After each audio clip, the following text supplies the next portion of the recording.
दोस्तों पहला सवाल है तरनदीप सलूजा जी का। भाई पूछते हैं कि मुझे जो है एक मशीन लगानी है पेंट बनाने वाली, उन्हें लगानी है एशियन पेंट की। भाई कोई सी भी लगाइए, एशियन पेंट लगाइए, नेरोलैक, खैर जो भी। और भाई ने का सवाल है कि मैं मैनुअल लगाऊं या ऑटोमेटिक। तो भाई देखिए आप लगाइए ऑटोमेटिक। ऑटोमेटिक के बहुत बड़े फायदे हैं और बहुत कम लोड लेती हैं आजकल की ये जो आजकल की नई तरह की जो टेक्नोलॉजी है, मशीनें आ रही हैं कलर बनाने वाली, ये बहुत ही कम लोड लेती हैं और महज एक बैटरी वाला जो इन्वर्टर होता है ना 500 वाट का, उससे भी बड़े ही आराम से चल जाती हैं। अब आप ये देखिए यूपीएस है, इसके अंदर एक छोटी सी बैटरी होती है जो कि आपने उस पर भी देखा होगा कंप्यूटर पे। तो ये इससे भी जो है कम से कम 20-25 मिनट आराम से चल जाती है। इतने से छोटे से यूपीएस से आधा घंटे तक चल जाती है। तो आप सोचिए कि एक 500 वाट का जो बड़ा बैटरी वाला इन्वर्टर होता है उससे कितने घंटे चलेगी। तो गर्मियों के दिनों में तो ये समझ लीजिए एक बैटरी को भी ना कोई परेशानी नहीं है। और जब कलर बन जाता है उसको घुमाने के लिए जो गेरो शेकर होता है ना, तो उसके वो उसमें जो मोटर होती है वो थोड़ी पावरफुल होती है, उसमें अच्छी खासी लाइट की खपत होती है। वो इन्वर्टर से आपकी नहीं चल पाएगी। अगर छोटा इन्वर्टर है तो उसके लिए आपको जो है या तो 4 बैटरी वाला इन्वर्टर चाहिए या फिर आपको लाइट चाहिए। तो आप ज़रूरी नहीं है कि गेरो शेकर लगाइए। हमारे यहाँ हसनपुर में भी और सियाली में गेरो शेकर नहीं है। अगर देखिए 1 लीटर 4 लीटर तो आराम से हाथ से इस तरीके से उठा के खोल देते हैं, और 10 लीटर 20 लीटर को जो है एक डंडा बना रखा है हमने, तो उससे खोल देते हैं। तो कोई परेशानी की बात नहीं है, कस्टमर सेटिस्फाई हो जाता है क्योंकि अच्छी तरीके से जो मिक्स होता है ना वो तो फिर पेंटर अपने हाथ से पूरी तरीके से मोड बना ही लिया है मशीन लगाने का, ये आपकी दुकान खोलने का। तो देखिए आप अपने यहाँ के एरिया को देखिए, वहाँ पर किस चीज़ की डिमांड ज़्यादा है। तो ये नहीं है कि मैंने जो है नेरोलैक की लगा रखी है तो आप मुझे देख के जो है नेरोलैक की लगाएं या एशियन की लगाएं। तो जिस चीज़ की डिमांड आपके एरिया में हो उसकी आप लगा सकते हैं। वैसे नेरोलैक भी अच्छी है, बढ़िया है। और देखिए नंबर 1 पे तो एशियन आता ही है, दूसरे तीसरे नंबर पे आता है नेरोलैक, तीसरे नंबर पे आता है नेरोलैक और दूसरे नंबर पे बर्जर। और बाकी एशिया में तो आपको पता है निप्पॉन पेंट नंबर 1 है ही, जो अपने यहाँ फिलहाल इसकी जो डिमांड है वो बहुत कम है। तो जैसा कि आप लोग जानते हैं हमने 2 तरह की बेस रख रखी है नेरोलैक कंपनी में, सुरक्षा प्लस और नेरोलैक एक्सल।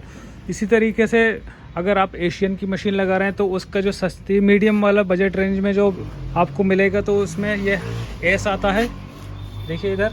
तो एस एक जो है जैसे सुरक्षा प्लस है नेरोलैक वालों की, इसी तरीके से एशियन पेंट वालों का एस है। तो ये बेस के तौर पे बढ़िया रहेगा। अगर एक तरह की बेस रखेंगे, मान लीजिए सुरक्षा प्लस की बेस रख रहे हैं सारी, तो आपका बजट कम बनेगा। अगर आप जो है सुरक्षा प्लस और एक्सल 2 रख रहे हैं तो आपका बजट थोड़ा ज़्यादा हो जाएगा। उसी तरीके से एशियन की मशीन लगाने पर एस का बेस रखेंगे तो कम बजट बनेगा। और एस के साथ में दूसरा अपेक्स होता है ना, अब अगर ये देखिए बीच में फंसी हुई बाल्टी अपेक्स, अगर इसका रखेंगे ये थोड़ा महंगा पेंट है तो आपका जो बजट है वो थोड़ा सा ज़रूरी नहीं है कि आप जो है एक ही तरह की मशीन लगाएं। अगर आपके पास बजट है तो आप एक से ज़्यादा मशीनें भी लगा सकते हैं। जिसे मान लीजिए हमें अगर ज़रूरत हो अगले उस मशीन की तो हम जो है एशियन पेंट की लगाना चाहेंगे।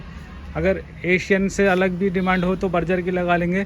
तो इसी तरीके से आपके बजट के ऊपर निर्भर करता है कि आपके क्या डिमांड है आपके यहाँ और किस चीज़ कितना आपकी कैपिटल है ना। ये तो देखिए 1 लीटर का माल रखा है, इसका भी 1 लीटर है।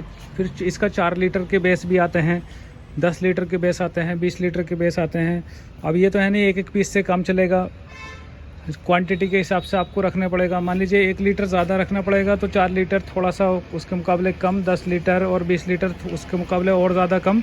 तो एक तरह के बेस में भी अच्छी खासी लागत लग जाती है। तो अब आप सोच लीजिए अगर आपको मशीनें ज़्यादा लगानी है, बेस ज़्यादा उसके रखने हैं वैरायटी के, तो आप खुद आप देख लीजिए। अगर हम सुरक्षा प्लस की जगह सुरक्षा खाली सुरक्षा का बेस रखें और मान लीजिए एक्सल के साथ में हम और भी रखें, क्या बोलते हैं उसका इम्प्रेशन के बेस रखें, तो हमारी कॉस्टिंग ज़्यादा बढ़ जाएगी। अगर आप जो है मीडियम बजट में अगर आप काम करना चाह रहे हैं तो मान लीजिए मिसाल के तौर पर आपने सुरक्षा प्लस के बेस तो आपने रख लिया, आपने एक्सल नहीं रखा, तो आप जो है ना एक ऐसे होलसेलर से या कंपनी से तो खैर इतनी जल्दी कॉन्टैक्ट नहीं हो पाएगा। अगर आप होलसेलर से कॉन्टैक्ट करेंगे तो आपके पास कस्टमर आया, मान लीजिए किसी को 20 लीटर 40 लीटर कलर बनवाना है, तो आप जो है उन्हें टाइम दे दीजिए, बोले भाई दोपहर को ले लेना या शाम को ले लेना, और आप जो होलसेलर से बेस की बाल्टी उठा लीजिए। मशीन में तो आपके कलर सबका एक सही होता है और आप उसको दे सकते हैं आसानी से बना। तो दोस्तों हमारे द्वारा दी गई जानकारी आपको कैसी लगी और कैसी लगती है प्लीज़ कमेंट्स करें। और कोई भी कलर आपको चेक कराना हो, बनवाना हो तो आप हमसे कमेंट्स कर सकते हैं। Okay, bye bye.